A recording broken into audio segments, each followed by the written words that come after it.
सही है, सही नहीं बहुत बहुत बहुत सही है, मगर इसमें प्रॉपर वे में सोच समझकर इन्वेस्टमेंट किया जाए तो ये बहुत बहुत बहुत सही है। नमस्कार मित्रों, उर्वशी जोशी फिर से एक बार हमारे YouTube channel Urvashi Joshi coral life में आपका स्वागत है। फ्रेंड्स, हम आज सेविंग के पहले इंस्ट्रूमेंट म्यूचुअल फंड की बात करते हैं।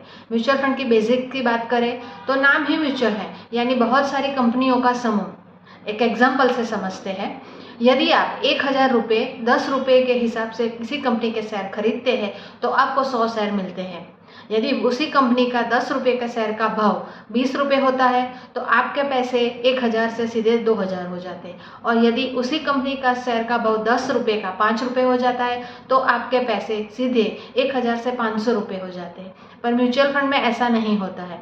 यदि 1000 रुपये आप म्यूचुअल फंड में लगाते हैं तो म्यूचुअल फंड की कंपनी, जिसको एएमसी कहते हैं, वो ये पैसे अलग अलग बहुत सारी कंपनीज यानी 50-100 कंपनीज अलग अलग कंपनीज में लगाते हैं, जिसकी वजह से आपका रिस्क बढ़ता नहीं है पर डाइवर्सिफाई हो जाता है। यदि एक ही कंपनी में शेयर में पैसे लगाए और वो कंपनी बहुत सालों तक यदि नीचे के नीचे रहे, उसके शेयर के भाव नहीं बढ़े, तो आपके पैसे वहीं के वहीं रह जाते हैं। पर यदि वही 1000 रुपये बहुत सारी कंपनीज में म्यूचुअल फंड के वे में लगाए जाए और वही जो पैसे हैं वो अलग अलग कंपनी में इन्वेस्ट होते हैं म्यूचुअल फंड के वे में, तो आपके पैसे डाइवर्सिफाई हो जाते हैं, आपका रिस्क कम हो जाता है और आपको उसका रिटर्न अच्छा मिलता है। अब म्यूचुअल फंड में देखा जाए तो कितनी तरह के फंड होते हैं, तो बेसिक म्यूचुअल फंड में 3 टाइप के फंड होते हैं। डेब्ट फंड होते हैं, बैलेंस फंड होते हैं और इक्विटी बेस्ड फंड होते हैं।